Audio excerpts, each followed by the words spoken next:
So good afternoon, folks, and thank you for joining our webinar with Mr. Manish Choksi, Vice Chairman of Asian Paints.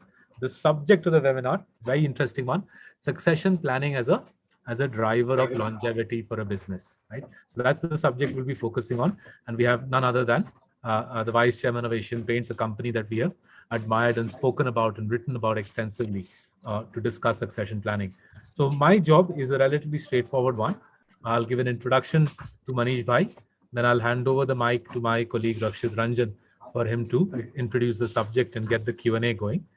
We've got Manish Bhai till 7 o'clock, and it's an absolute privilege to have him. So I'd request all of you, if you want to ask questions, please put it in the Q&A box in Zoom, not the chat box, the Q&A box. And we'll try to take as many of your questions from the Q&A box and pose them to Mr. Manish Choksi in the second half of this 1 hour session. So we've got him till 7 o'clock. We'll make the most of the time.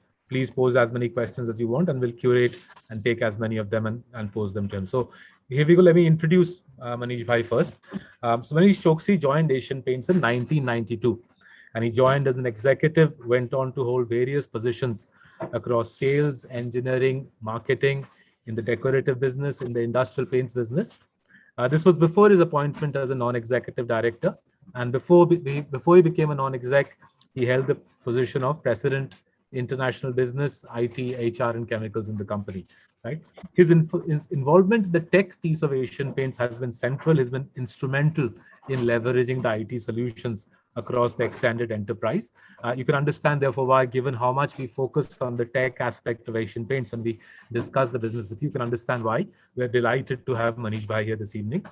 Leaving aside his involvement in the tech part of Asian Paints, he's also been instrumental in implementing supply chain solutions for the company and played an active role in restructuring the joint ventures of Asian Paints with PPG Industries, USA. Outside Asian Paints, he holds directorships in other public companies. He's been the acting chairman of Indus, which is a SAP user group in India, for more than 8 years, along with being on the board of customer advisory for IBM Analytics and SAP.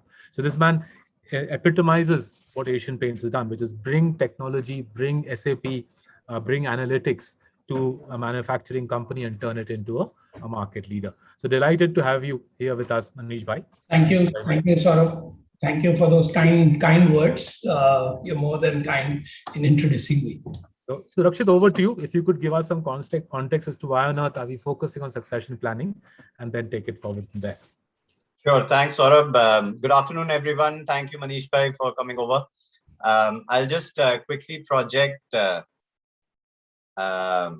slide and take you through the thought process behind it. So what you see on the screen in front of you is the research process that is followed at Marcellus. There are basically two distinct aspects of a high quality stock that an investor can benefit from. The first aspect is the strength of the underlying business, which is also known as sort of pricing power, moats, competitive advantages, so on and so forth. And the second aspect is the sustainability of pricing power, sustainability of moats in the long run, right? So one is the here and now, second one is the sustainability in the long run. And this flowchart really shows how Marcellus, as an entity, it does research on stocks to capture these two distinct aspects for companies that we focus on. And I think in some shape or form, every investor investing in high quality stocks has to do this. Now, on the left half of this slide, it's the here and now pricing power, where the investor has to understand why competition cannot dislodge the said company from its dominance, why a macro event, a regulatory announcement, a transition or a disruption cannot overnight take away the pricing power of a business. That's the here and now, the left-hand half of the slide. But what's most undervalued in the share prices of high quality companies is the right-hand half of the slide. The right-hand half of the slide focuses on longevity, focuses on sustenance of pricing power. And when it comes to longevity, there are two drivers of longevity, really. The third vertical, which you see as lethargy, the lethargy score vertical that you see, that's a lot more about tangible capital allocation decisions that a business makes. Whereas the last vertical which you see, which is under the succession planning header, that's a lot more about the softer aspects of a company, sort of things that build an institution. Now, the lethargy vertical, which is about capital allocation, it's easy to understand why it is important, because an investor needs to be assured of a company thinking about investing into the future, whether it be deepening existing competitive edge or adding to new revenue growth drivers, or maybe even completely radically changing the shape of the industry, shape of the business, so as to make it irreplicable or difficult to replicate by competition. It's the rightmost part, the succession planning piece, which I think is the most difficult to build on. It's also the most difficult to assess for investors. And interestingly, as a result, it's the most rewarding aspect of investing, provided an investor appreciates the difference between an institution and a so-called, let's say, a key man oriented or a key market or a key product oriented business. Right. So what really is an institution? To just spend 15 seconds, there are three broad layers to an organization. Layer number one is the board, right? Where you can have either a quote unquote Lala board, where there's a key man who sort of decides on all strategic aspects, and others sitting in the board are just signing off on whatever the promoter wants to do with the business. Or it could be a totally decentralized strategic decision making, where board of directors are truly independent, so on and so forth. The second layer is the CXOs, where you need the chief marketing officer, the chief executive, the chief sales officer, so on and so forth, to be high quality, and there should be continuity at that layer. And the third is ground level implementation of decentralized execution. So those are the three aspects which we believe drive longevity for a business, and would be great to understand from Manish Bhai about how he views institution building around these three aspects. So Manish Bhai, the first and foremost problem that any institution faces or any company faces on the journey of institutionalization is that in the initial stages of a business, it's a typically smaller franchise run by one or two people who are sort of omnipotent. They were probably the ones who founded the business, or they were the ones who sort of contributed the most to the recent success of the business. From that stage of a business, getting to a stage where the omnipotent leader says that I'm willing to empower professionals who might have ways of working different from what I used to, who might bring in a different way of thought process than what I had. And I'm willing to do that in the interest of the firm in the longer run, which is in a way saying I'm letting go of control on my own baby into the hands of someone else. As a concept itself, it sounds pretty difficult. Would love to know your thoughts, how a promoter can actually take that first step of empowering professionals and institutionalizing a business. Okay. Thank you, Saurabh, for introducing me, and thank you, Rakshit, for introducing the topic so well in terms of how an investor views, succession planning and how critical it would be to how the business grows, etc. And I think I'll go back to the question that you asked, and thanks for Marcellus for giving this opportunity to share whatever I've learned from my executive career and my sort of shorter board stint that I've had till now. I think first of all, we need to rewind back to the position where the founders, or the founder, as the case may be, of the business start thinking of achieving a certain milestone. And it's first the most difficult task for the founder to achieve is have we as a company reached critical state. For many of the companies that have grown from being very small enterprises, what is critical mass at which the question that you ask starts becoming relevant. I mean, that is the first thing that you need to figure out. If you do it too early, you may just kill the drive of the business to be driven harder and achieve goals. If you start too late, then it becomes all of the problems that you put on the slide in some sense of the word. So the first thing is you got to be guided a little bit by the traction in the market, by what your company has achieved. So I would say every business should, first of all, figure out and keep this assessment on a regular basis. So let's say you've been in the business either a decade or maybe hit a certain number which is relevant in industry, or top 5 in the industry, or top 10 in the industry, or maybe hitting a minimum turnover of 400, 500 crores, depends on different industry verticals what this number should be. Then you start to say, hey, you know what? I need to start looking at the 3 things you mentioned: the board, my management team below myself, and obviously how look at, I mean, you called it ground level decentralized control. I call it processes within the company, that both people and processes at a junior level, and how efficiently they run operations. I think a promoter needs to start thinking about this. And before let's say we jump to the most difficult decisions, you need to start taking some simple decisions. Do I, at the management and at the ground level, what can I do to make sure that my processes are far more, I would not use the word standardized, but far more predictable, far more repetitive in nature, which means we can do this day in and day out on a consistent basis. Okay, that is how I would start thinking of the junior people. Can the people and process combination say that if business was as usual, there was no pandemic, there was no crazy competition, there was no deflation in the world market, I mean, business was running with the reasonable level of consistency, then can my firm operate between people and processes with mid-management actually operating? If I don't have that, then the promoter needs to start and put into place, sort of a people and process. And now, of course, with the new paradigm of technology matrix, you need to work with these 3 levers and say, can I implement these successfully in a company where I have reasonably good quality of people who can run my day-to-day business? They run it with a set of what I would call decision-making and operating level processes that define the boundaries reasonably well on what they can operate.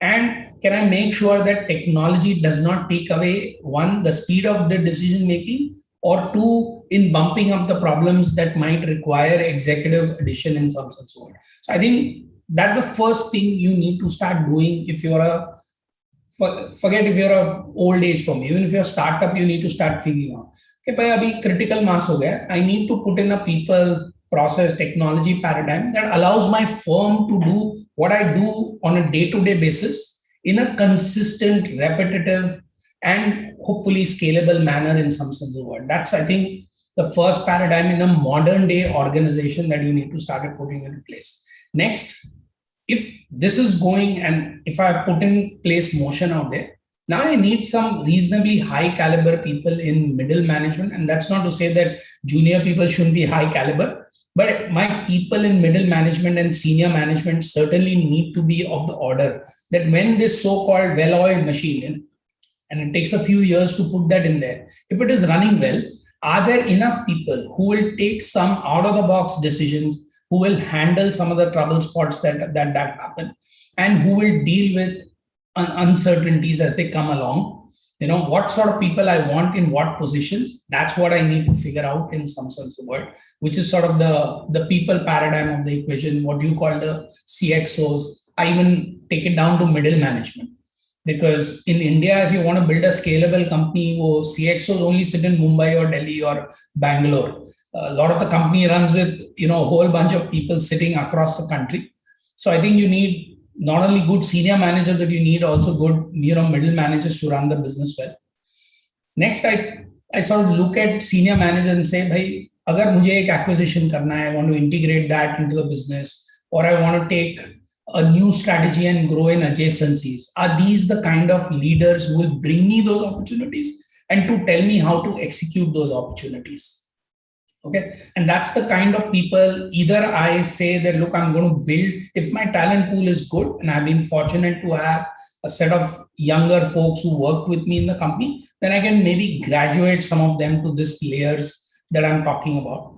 If on the other hand, you feel that there are some gaps in the talent team we've got, then we will have no choice but to go out in the marketplace and maybe try and fill those gaps from like-minded organizations or from organizations who have got that sort of develop people with that skill set and bring them into the company.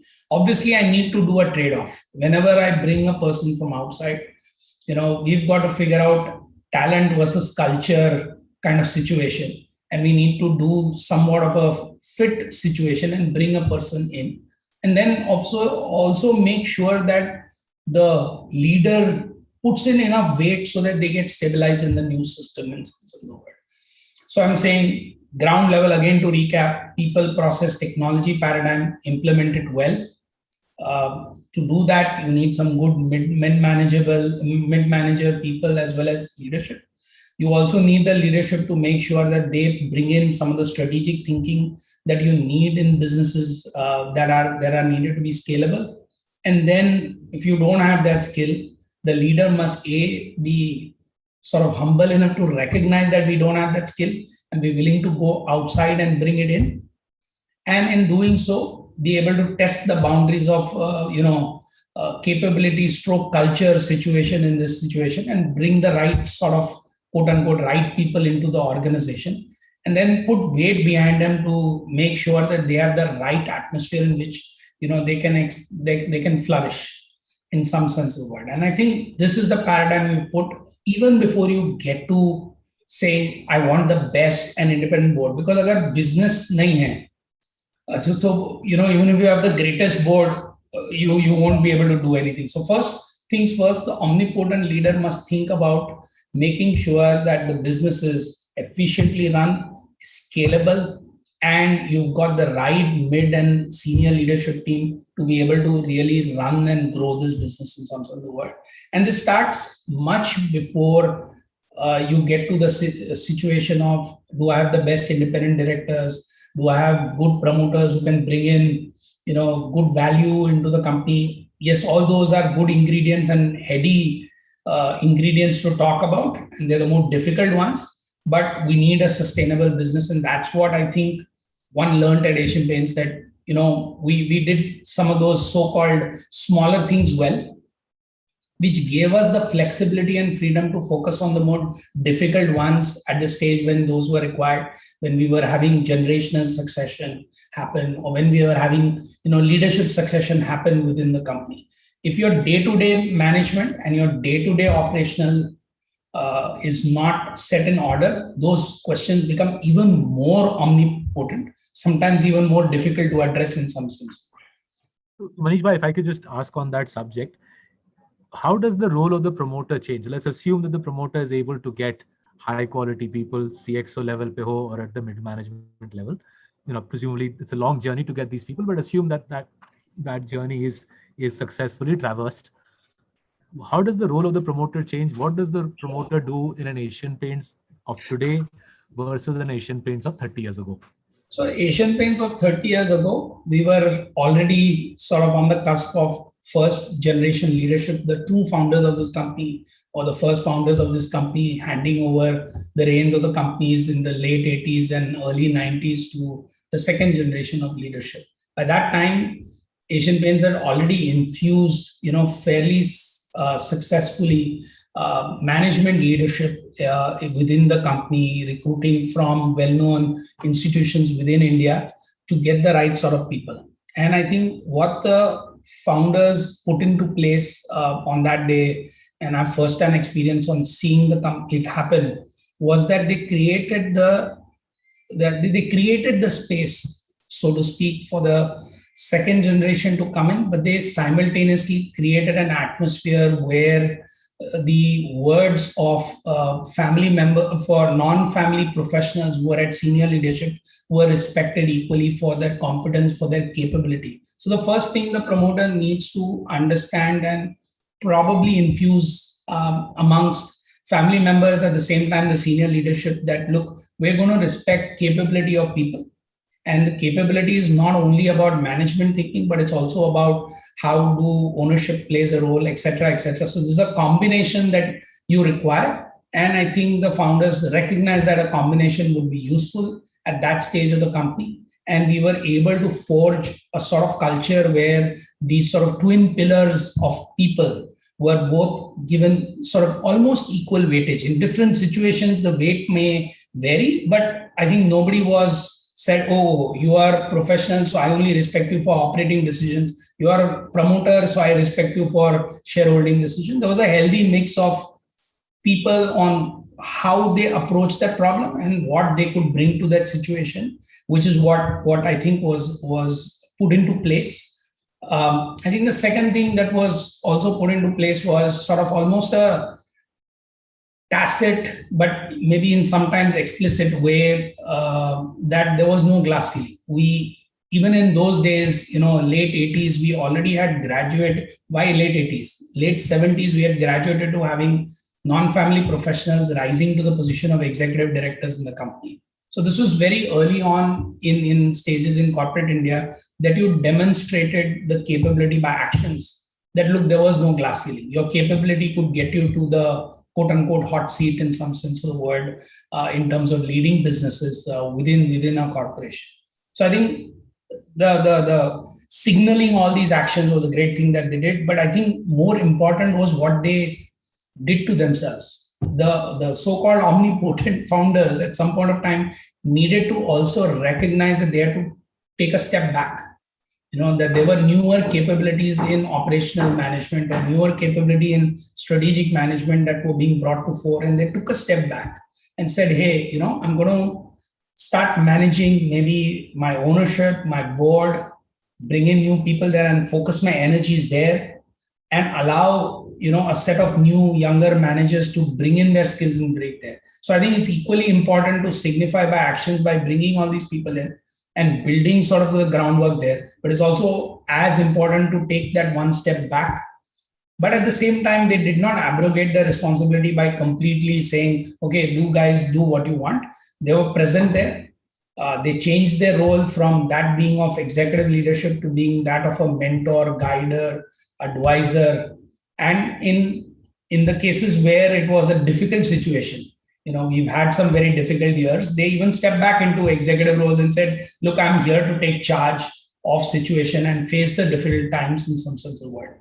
So I think this mix was done once at that point of time. And because we traversed it successfully at that point of time, we were able to sort of even get better talent within the company. So it's almost saying that success gets you more in some sense of the word. So if you're successful, you have the problem of many rather than the problem of too little in some sense of the word. It's always a better thing to have a problem of too much than too little. That's quite interesting, Manish bhai. Now, when it comes to let's say the Asian Paints of today, rather than looking at the Asian Paints of 30 years ago, in the Asian Paints of today, the promoters are all non-executive directors on the board. The entire CXO layer practically is professionals, right? Who've all spent sort of 20-25 years in Asian Paints through different verticals, right? There's technology running processes, and there's sort of a complete professional empowerment even at the junior level. Now, I think through all of this has to be a culture of the organization, perhaps. So maybe two different facets of the same question.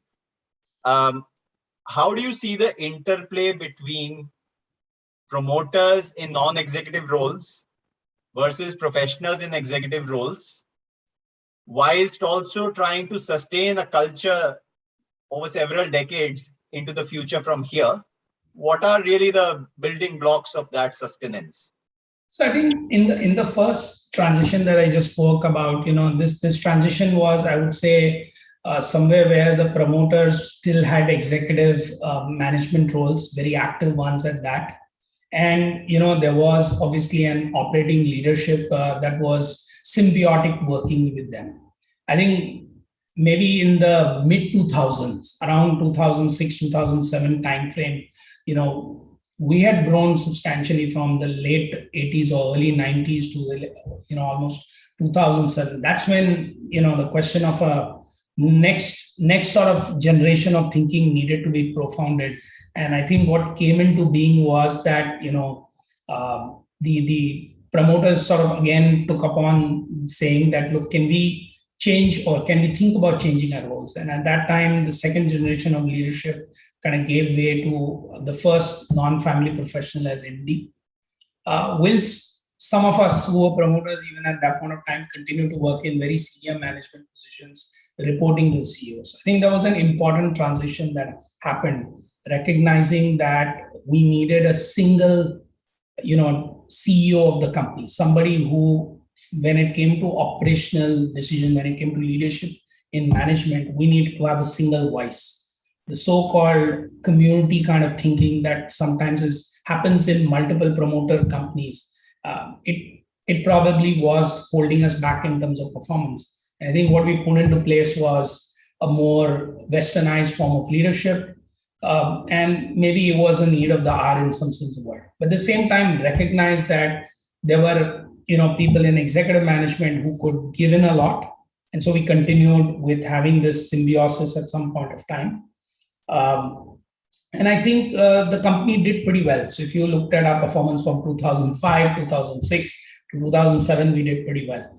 While we did this, we also nursed as, founders and shareholders, maybe improving our board and governance processes. They were probably already pretty well run, but I think we needed to take it to the next level, because if you were preparing for this genre and generation where you would have a non-family professional as management, and there was a bit of a distinction that was being put into place between the board consisting of, promoter directors and independent directors and management, and there was a bit of a sort of a line that was being drawn there. We needed to improve, one, the quality of our board, and two, the quality of the governance processes that manage this interaction, so to speak, in some sort of word.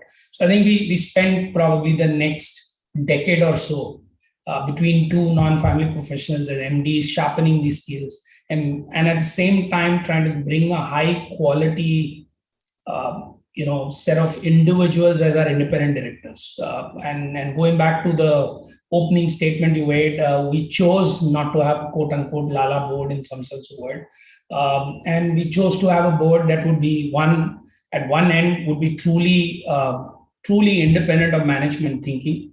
And I think we wanted a mix of the kind of shareholding that we had in the company, where promoters owned a little more than 50%. We sort of respected that and made sure that the board combination was kind of held in that line. And this was much before maybe some of the things that SEBI later on did in terms of looking at board compositions. I think Asian Paints board was already evolved much beyond that in terms of recognizing that we needed to represent the kind of shareholding we had.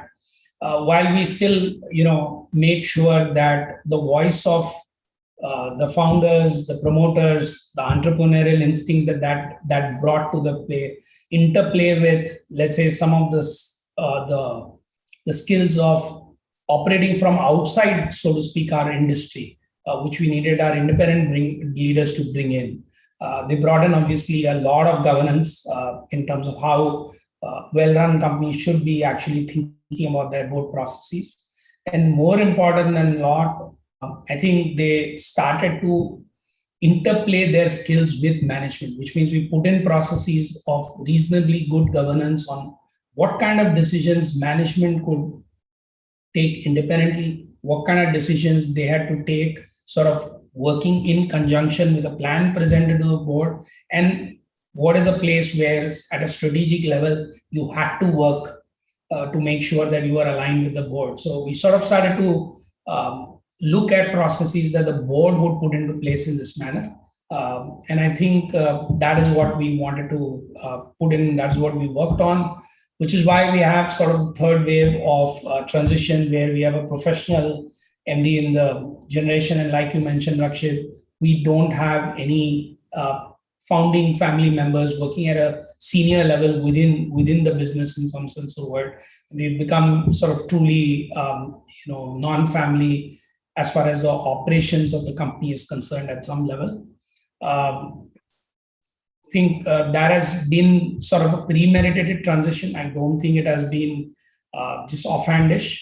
And I've just described all the stuff that we've done to put that in place.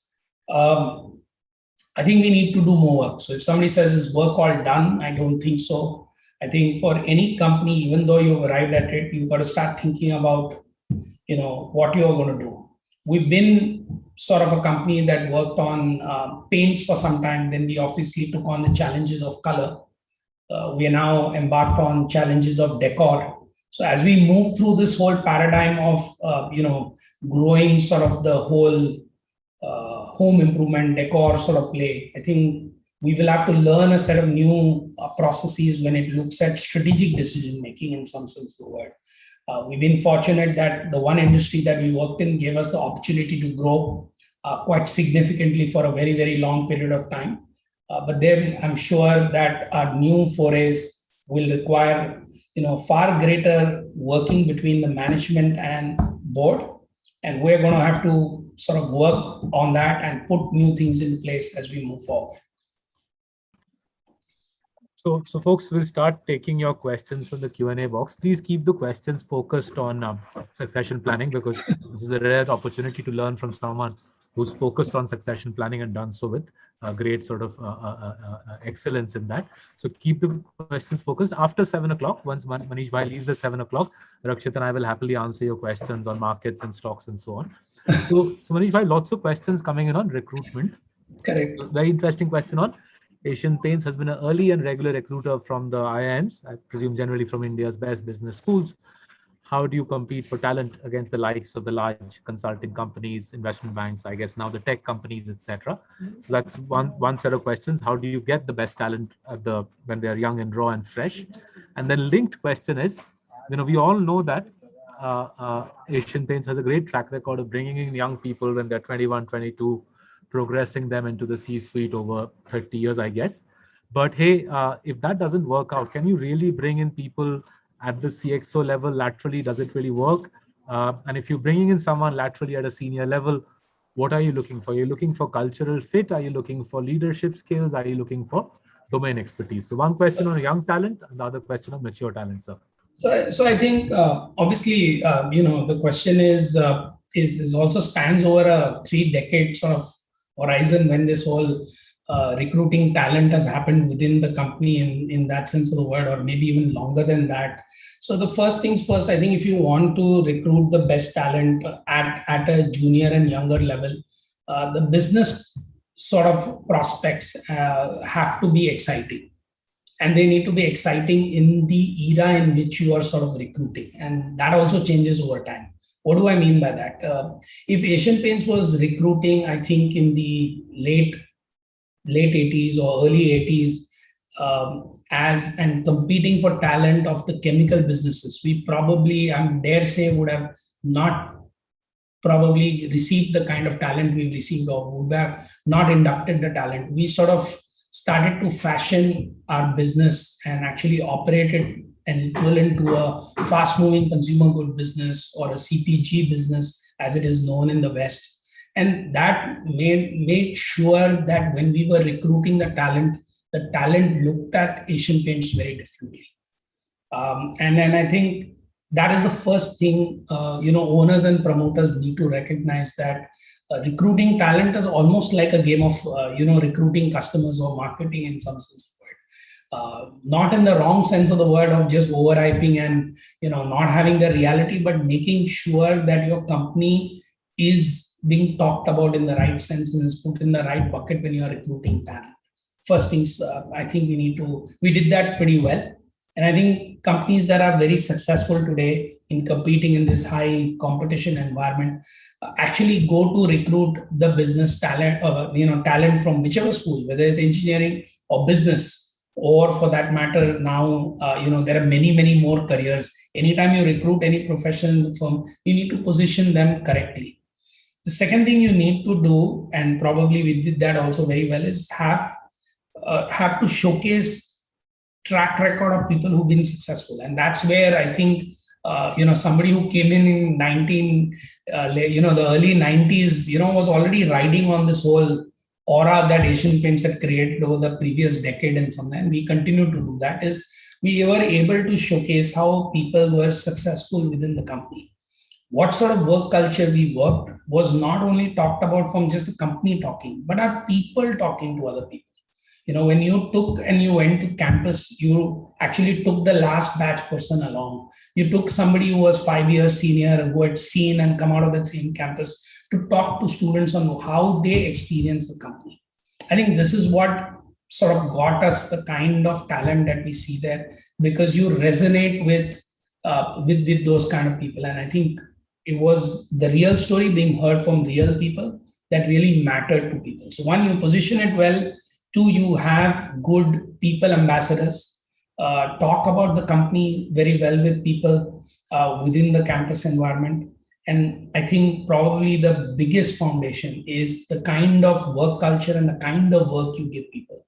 Asian Paints, long ago, yes, we do have people, process and technology, and many of us who have worked in the company might even say, okay, this slows us down and all of that. But I think the reality is that we gave people an opportunity to succeed because the day-to-day bread and butter was taken care of. So if you had an initiative and you had the ability, I think, there was always an open door policy that allowed you to take a lot of initiative. Yes, in a successful company, being sure is something what that company would do well, and that sometimes can be frustrating. But I think we allowed many of the things to do that. And we've got several examples. We were putting up Sri Perumbudur in 2005-06, if I remember correctly, the timeline. And this was our first automated plant. And we were trying to spend maybe almost 30 to 40% more money on building an automated plant versus one of the conventional plants we built. And the initiative team did not come from the ownership or the promoters or the founders. It came from a mid-level manager and working in consonance with a very senior CXO who were able to put data, who were able to say that, look, we have the capability, and were able to convince first the internal leadership of the company and then be able to convince the board that indeed this was the right decision to make.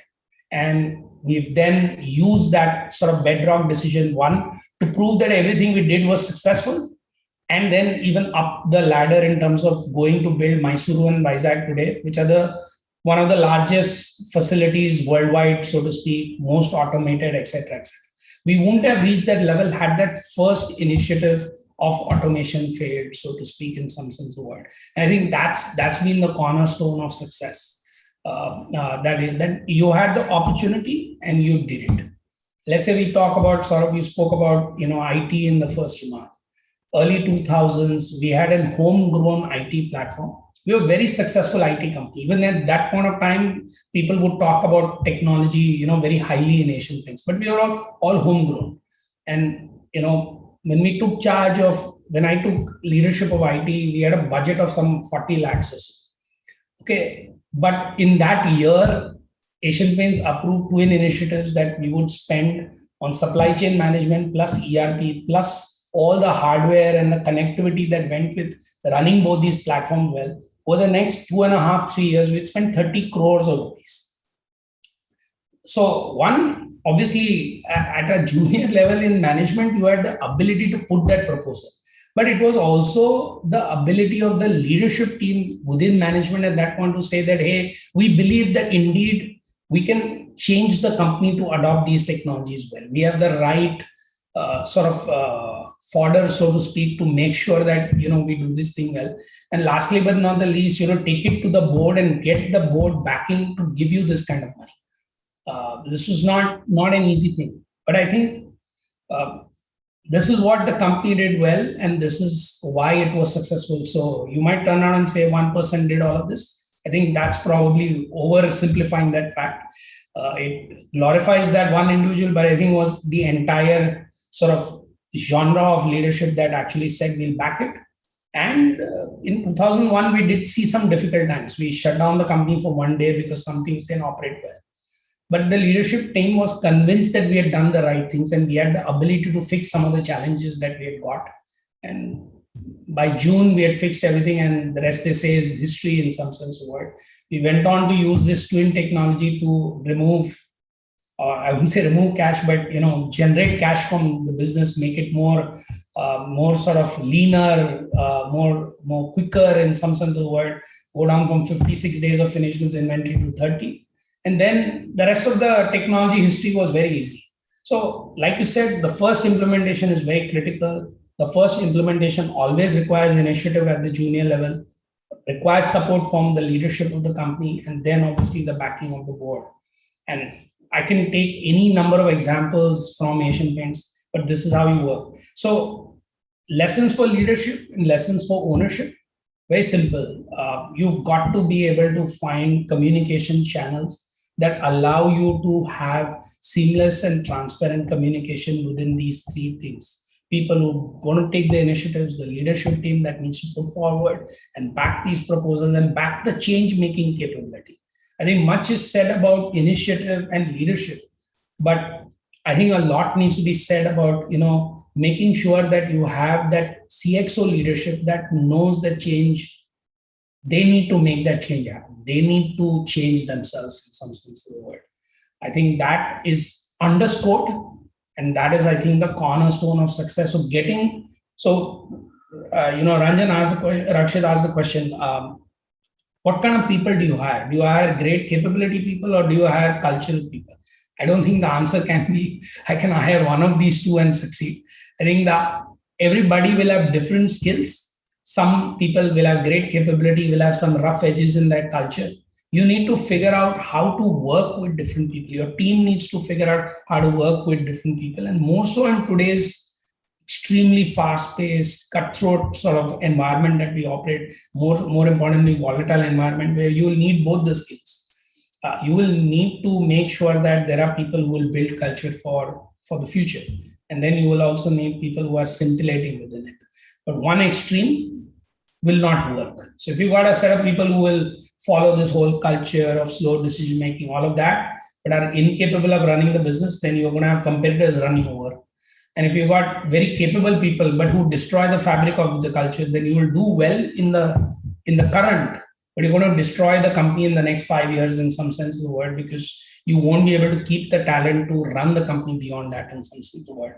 So the answer is there is a trade-off, and that trade-off has to be made by the senior executive, and maybe sometimes when the senior leadership is interacting with the board for decision making, it is in making sure that the board signals what kind of culture you want, and making sure that the senior leadership of the company is there to implement it in its spirit and all of its full bloom in some sense of the word. It's when you have this mix go wrong is when you're too focused on the present and then sometimes lose the future in some sense of the word.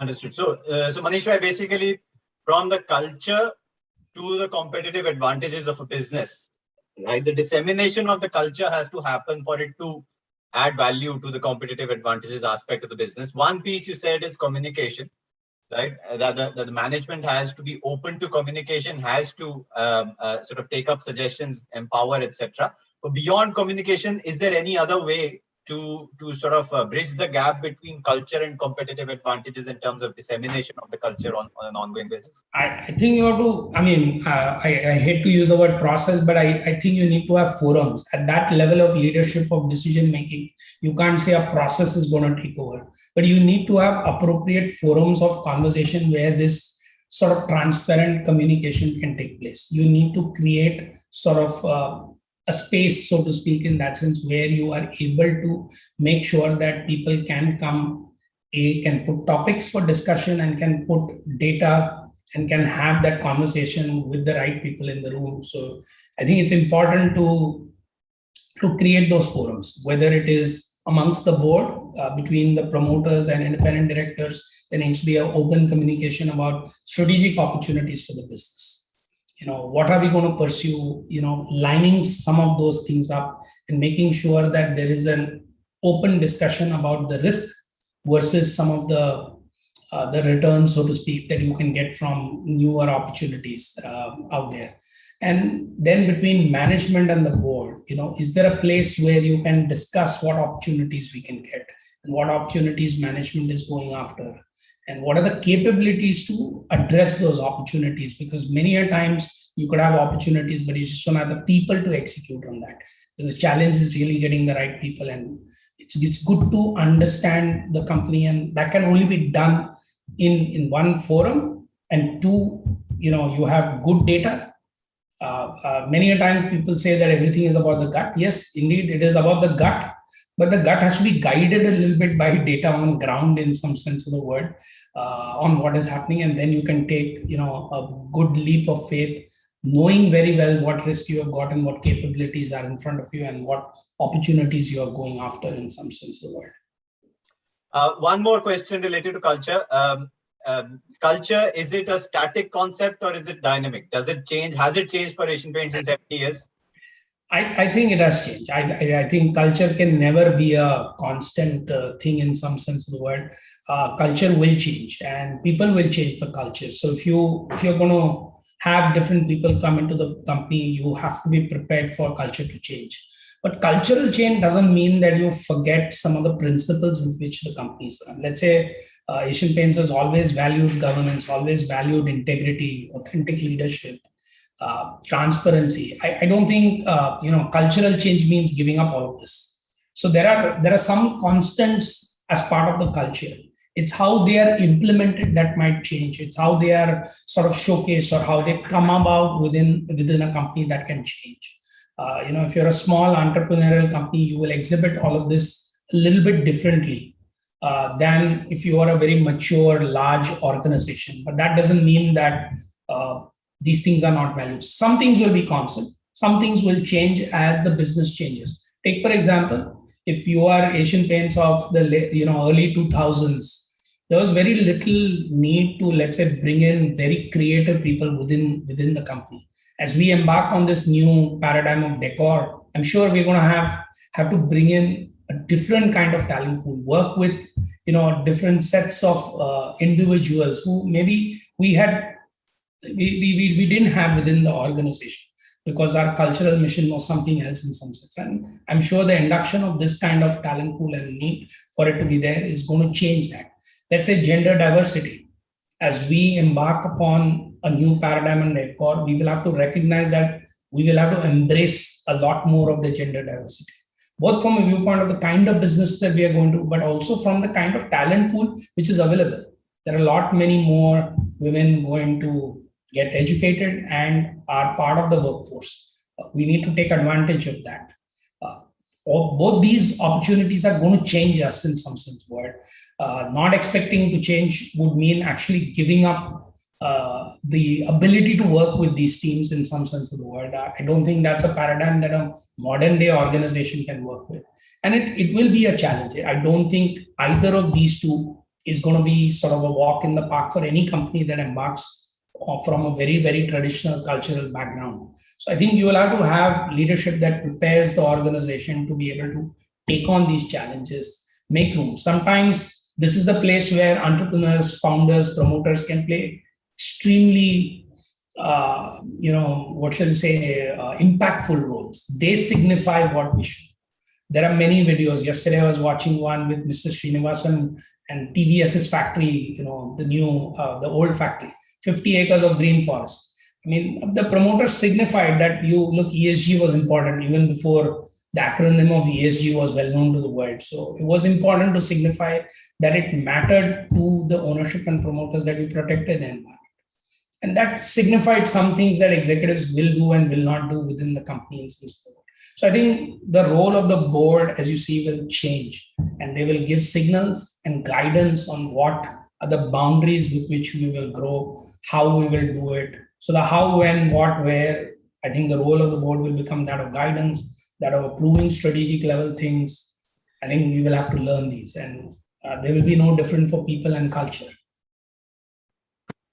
Manish, I had two questions on technology, two related questions on technology. The first is, whilst our country has some of the world's largest and finest IT services companies, our country is also synonymous with large IT projects which haven't sort of delivered the desired results, right? And I think every day when we open the newspaper in the morning, you inevitably run into one such IT project. So the question that therefore is, 30 years back, 40 years back, what gave the Asian Paints management, promoters, leadership the confidence basically to bet the farm on technology in such a big way, right? So that's one question. And related to that, right, you mentioned that there were some occasional setbacks where the promoters stepped into executive roles, right, and basically took charge of some leadership roles when there were setbacks. Did that not shake your faith in this whole notion of, promoters will hand over day-to-day management? So two questions on technology, sir. So I think the easier one first, Saurabh, which is technology and technology implementation. I think my belief as a leader has been that anytime you put in technology within the company, I think the leadership should have a good assessment of the capability of the company to absorb that technology. Okay. I think it's very, very critical. And this is, I don't think I found a mathematical formula or a simple equation that tells me this, but I think you need to know that at least people are ready to implement the technology. It can't be that, Manish Choksi Jhanda Ferrara and saying we should implement, and then use sort of the force part of your leadership power to force people to implement things. I think there has to be an ability to understand that the organization is ready. So I think one of the good things for India is most of corporate India has got very young, sort of, the age of the talent pool is fairly young, which means they are born and brought up every day on technology. This makes our job of explaining the transformation part of technology relatively easy in our culture, because for many people today, they are digital natives. They are born after 2000 when they enter the workforce in some sense of the word. And so they are pretty much born in the new digital and native digital world in some sense of the word. But even that will get challenged in some course. So I think first we need to understand the capability of the company to absorb. Two, we need to be able to understand from a process initiative what needs to change even before you get the technology in. And sometimes the people who are providers of technology, who are the creators of technology, this is sort of a secret. Asian Paints always follow. I wanted to go to the root of the technology created to understand what they created that technology for, and be able to leverage their disproportionate mindset to help us implement cutting edge technology in some sense of the word. So you got the best minds and you got a ready and fertile organization. Then I think some of those setbacks, some of the tough challenges that we've got on projects, we've been able to overcome. And I think that's what we recognize. And and this is for a sort of leading edge or bleeding edge organization. Let's say I'm a laggard organization. Let's say I'm implementing technology with a lag to the industry in that sense of word. Then I should recognize that, look, I'm doing that. I need to bring in the best change management consultant in, okay, who works hand in hand with me to make sure that the technology that we are going to buy, one, is selected well, two, has worked, and three, knows how to make the change management happen in partnership with the company. So I think recognizing what kind of organization you are, what kind of cycle of implementation you are, you will choose your partnerships in technology pretty well. And I think that is, probably the foundation stones of the best technology implementations you will see in India. Whenever it has been forced, you will see that there are rough edges around that. And it's very difficult to come out of those rough edges in some sense of the word. The second question was around a more difficult question. Yes, there is, let's say, a symbiotic relationship between the founder who has stepped back a little bit and their executive team. Okay, I think even before you answer the question of toughness, I think, yes, the boundaries can be jagged and the boundaries may not always be black and white, which means they're not always written. Arey bhai, ye founder ye karega, professionals ye karenge. I don't think you will go to any company where you will get like a written dossier on what this is going to be.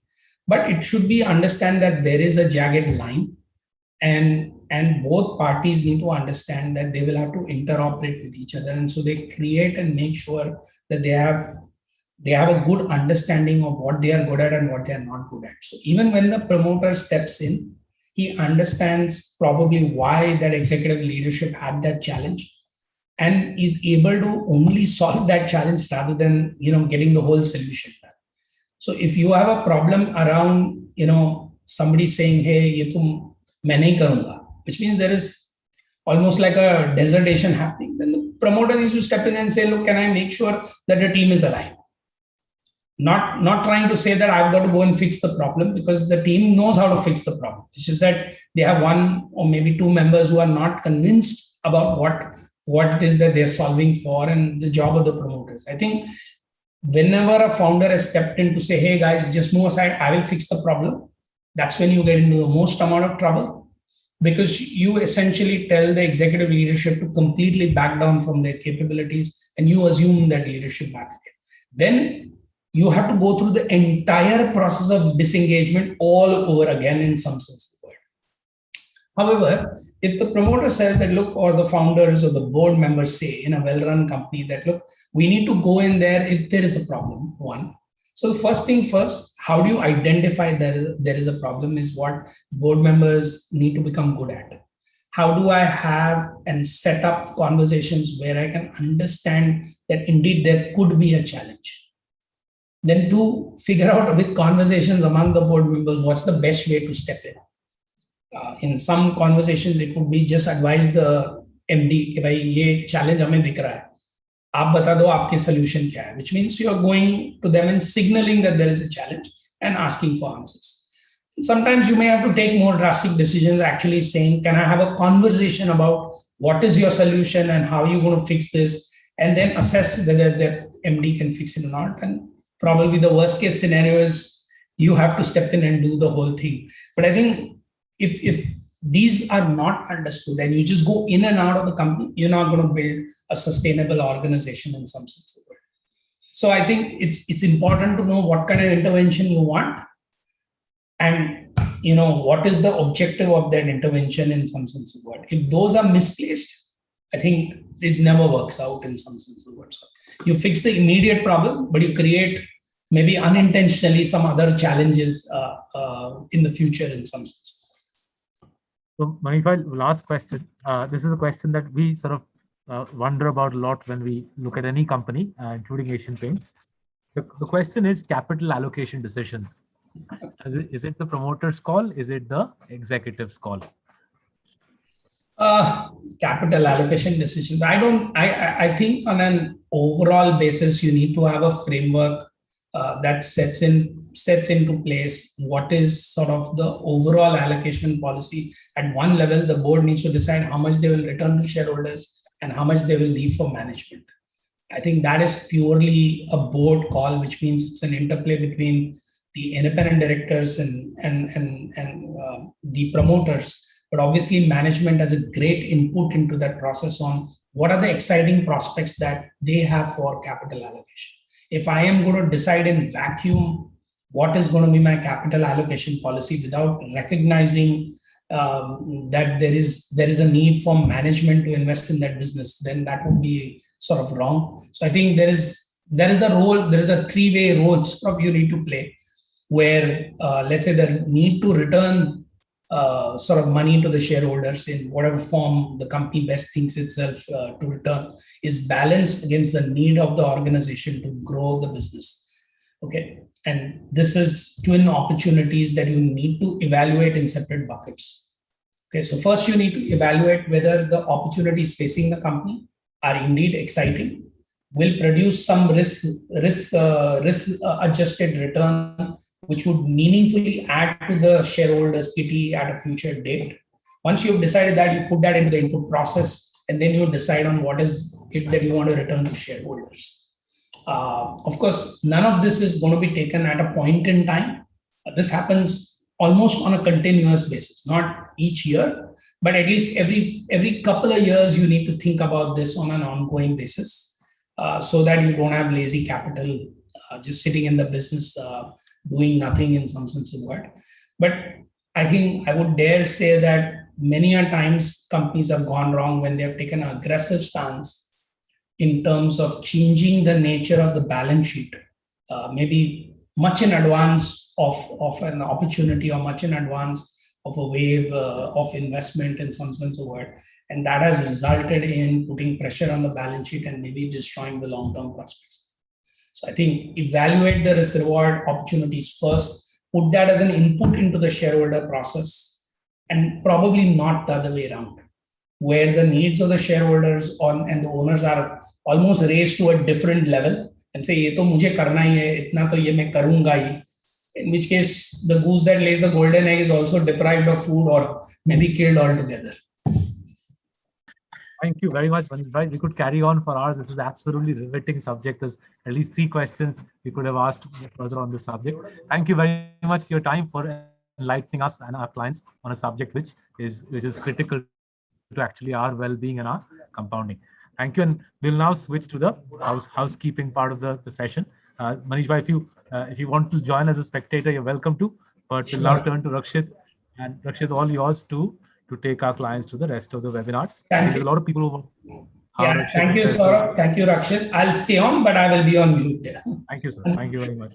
So, Rakshit, a lot of people are asking you, how do you assess which company actually has independent directors and which actually have independent directors who are pretending to be independent, but are actually the promoter's best friend? Yeah, so there are well, 2 or 3 ways to drive that assessment. One is, in many cases, the promoter might have several companies that they own and operate, right? And there will be boards of these sort of promoter group of companies. If all the boards of the promoter group of companies have similar sort of people, similar names, similar lists sitting all over the group, right? Then clearly it's a constituency. It's not perhaps true independence. So that's one data point. Now these are all sort of red flags, not necessarily the only reason why you should stamp independence or lack thereof of a board of directors. So that's one piece. The second piece is many a times when we try to speak to people who are in the same industry, typically competitors, management teams, it could be ex-employees, so on and so forth. We try to assess on the softer aspects of decision making that happened when that particular individual was working in that industry or in that particular company. And who took that decision? Was there consensus? Was that followed by the entire company putting its whole might behind the decision, or were there conflicts, so on and so forth? Assessment of decisions historically like that also is an indication that is the board sort of in sync with each other, or is it really just a one-man show and everybody else has to just be a follower? So that's a second aspect. The third aspect is looking at the backgrounds of various people. If they bring in relevance of experience, their pedigree is great in terms of governance of places where they've been involved in the past, so on and so forth. Then that's again another softer aspect, I think, which can lead you to assessing the independence or quality of board of directors. Rakshit, second question, right? I guess it's being asked in the context of Asian Paints, but it could apply to some of our other investee companies as well. The Murray culture is saying that, look, it's all very good that Asian Paints is a great company, but ESG is very important. The environment is very important. And Murray's view is that, a lot of what Asian Paints does, hey, is it really good for the environment? So just to quote from Murray's question, a great company in so many ways, which pollutes rivers, the air, soil, is honestly not so great. So how do we think about this, Rakshit, this issue of environment and our holding in Asian Paints? Yeah. So, I mean, the whole concept of ESG, I think one of the most important aspects in the longer run is sustainability, right? If a company is putting several sort of building blocks in place to drive sustainability in the long run, that itself becomes the bedrock of ESG coming out of it in the longer run. right? A company which thinks a lot about the environment, but is not thinking about how to sustain as a business in the long run, is not going to be of any use to the environment, really, right? So to begin with, I think step number one is sustainability that feeds into E, S, as well as G. The second aspect is we need to, I mean, there are aspects of, say waste management, changing the composition of products, either to in favor of the environment or against the environment, so on and so forth. On an ongoing basis, those transitions using technology to reduce sort of the carbon footprint. And if there is evidence of that in the long run, so that just might be about upgrading the practices at a factory level, enhancing the social aspect, the governance aspect. And social aspect could be employees. Social aspect is about ensuring that the community within which you operate the factory, are you taking care of that, so on and so forth. And again, I think sustainability as part of the DNA is very, very important. There is always going to be some sort of output out of a factory which has to be managed, which has to be controlled. Against that, maybe there's a trade-off where there are initiatives being taken to net give a more ESG oriented picture. So, but yes, I think in our approach towards assessment of a company's is longevity, ESG is very integral to it. Rakshit, Balkrishna Panikar is asking the question, I guess, with which we began the discussion, but it's worth reiterating. His concern is that a lot of investors like him, they've invested in companies where the promoters died and there's been value erosion after the promoter's death. And he's asking you, what can investors like him do to prevent being locked into companies where the promoter is critical, the promoter is no longer in the picture, and investors like him get pulverized? What can you tell people like Balkrishna who are on the call who want to safeguard their investments from risks around the promoter? Yeah, that's actually the bedrock of building an institution. The reason why you should focus as an investor on institutionalized businesses is so that if the promoter dies overnight, that should not cause a sudden challenge around strategy, around execution of the business over the next 2, 3, 4 years. Secondly, if the CEO retires or resigns, in many cases we see prominent firms making announcements that a CEO who was supposed to be a star CEO of the organization, many investors sort of trusted the strategy because of the hiring of the CEO in the recent past. The CEO suddenly overnight resigns. In such organizations, you need to weigh in the succession planning orientation of your investing significantly, right? So in our portfolio, for instance, when Marcellus decides position sizing within a set of companies that we've decided to include in the portfolio, there might be a company with a very deep-rooted, strong pricing power, ability to compound earnings at, let's say, 25% CAGR, right? But that company might not be a complete institution just yet. Whereas there might be another company where maybe the expected growth of earnings or cash flows is only 20, not 25, right? But that company is a formidable institution. So position sizing is a tool which investors can use to significantly move away from this risk of CEO being a key man or the promoter being a key man. So that's I think the best way to do that. And finally, Rakshit, let's take one more because I'm not seeing too many new questions come up. Let's take one more. If a company, on the other hand, a company which we haven't historically liked, but if a company starts innovating enough to become ESG friendly, right? So we might not have historically liked the company. Maybe it wasn't the world's greatest capital allocator before, but now not only is capital allocation on the mend, but the company is increasingly becoming ESG friendly. Will you look at the company because the company is increasingly ESG friendly? No, certainly. I think, as I said, ESG the common thread across E, S, and G is sustainability.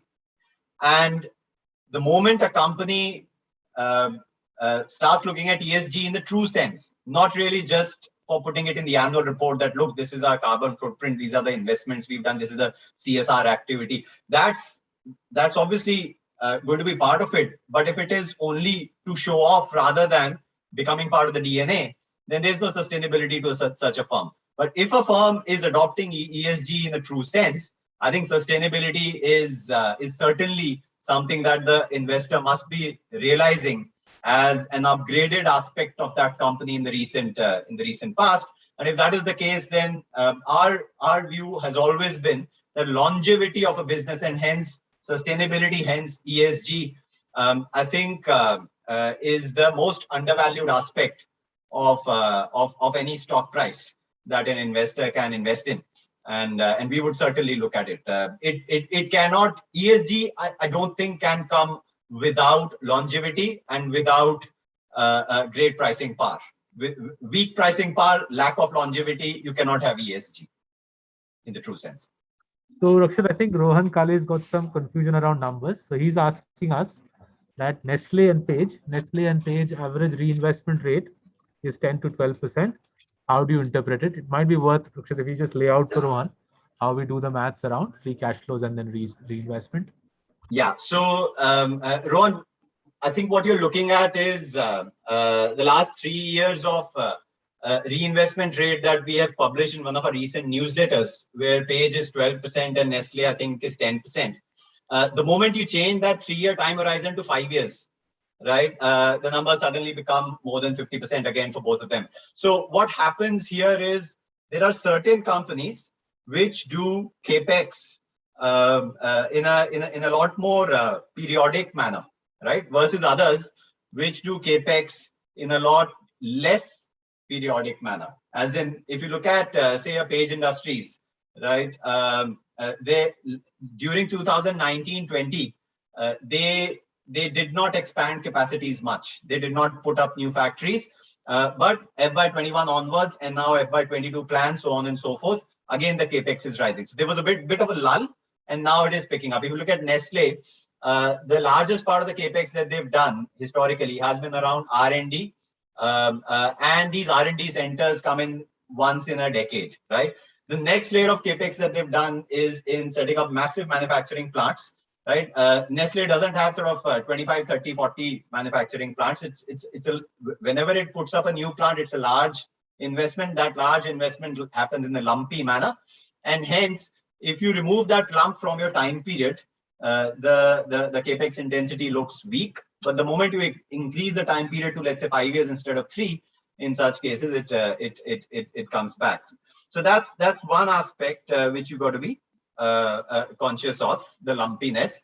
Otherwise, we totally agree with you. If a Nestle or a Page continue to sort of reinvest only 10% of their free cash flows into the business, then we all should be concerned. It's difficult to grow earnings without growing capital employed, because sustaining high rate of return on capital on a stagnant capital base is not going to get you any earnings growth. In fact, that's the reason why we don't invest in most of the MNC constructs in India, barring Nestle. Most of the MNCs basically dividend out 70-80% of the free cash flow, leaving very little for reinvestment, which means the earnings compounding tends to suffer. Now, Rakshit, Advait Deshpande actually has a very good question. We shouldn't answer it today because it's such a good question. Because if we do, then whatever little we hold back from our competitors will also be handed out. But I think it's worth highlighting Advait's question because I think it's a brilliant question and it gives us an idea for a future webinar. What Advait is asking is, can you illustrate with an example? He helpfully suggested Asian versus Berger. The application of the earnings growth, moat, sustainability, growth, lethargy, succession planning frameworks to get a weighted average score, leading to a percentage allocation for a script in the overall CC portfolio. Otherwise, brilliant question. I think you figured out what we do. So because this is what we do, this is our bread and butter, we will hold it back for a little while. But one day, we assure you, we will share it with you. let's address a more prosaic question, Ashwin, and then Rakshit, let's address a more prosaic question, and then we'll draw things to a close. The question that an anonymous attendee is asking is, when ESOP in Asian Paints for managing director, I think he's asking, is this a step in the right direction? He's saying institutional investors voted for it. So I know you've got strong views on this. So I think it's worth sharing with people what you think of Asian Paints' ESOP. Yeah, no, it's certainly a step in the right direction for multiple reasons, and those reasons are not just limited to the managing director getting ESOPs. They are limited to the whole ESOP plan that has come out, and it's worth sort of just reiterating. We highlighted this, I think, in one of our recent newsletters, but let me still just go through the aspects of this ESOP plan, which are very attractive. Point number one, in most companies, and many large successful, some of them which are part of our coverage universe as well. In many companies, whenever an ESOP is announced, 80-90% of that goes to one man. Right here, there has been a ceiling put.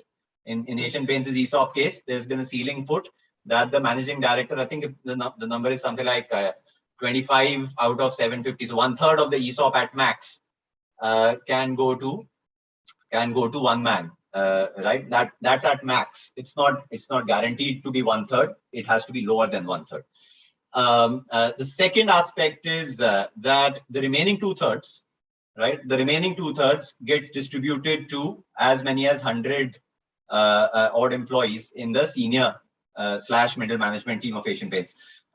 That itself, when you do the sort of maths, you realize that in a way, every individual who is going to be incredibly important over the next 5-10 years in terms of the succession planning framework overall, right, is probably included in this ESOP plan.